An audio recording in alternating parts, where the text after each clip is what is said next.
If you were hit while crossing outside of the crosswalk, do you still have a case? Yes. Just because you crossed the street without using a crosswalk does not give a driver carte blanche to run you over. However, there will be several factors that need to be determined to weigh out the relative fault of each person. We currently have a case right now that's going to trial, where our client was crossing the street and a person who was not paying attention ran him over. The defendant is trying to deny the case because our client did not use a crosswalk. However, in that case, it would have been unreasonable for our client to walk to the nearest crosswalk. One was 9 blocks in one direction and the other was 10 blocks the other direction. He was crossing the street to get to the bus stop.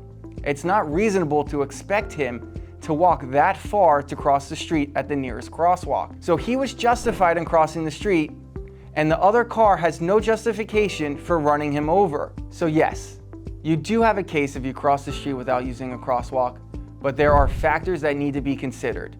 And without an experienced attorney at your side, you will most likely be unable to make any type of recovery. That's why it's very important to hire an experienced attorney like the ones that we have here at Fenstersheib Law Group that will assist you every step of the way to make sure that you get fair compensation for the injuries that you sustain while crossing the street.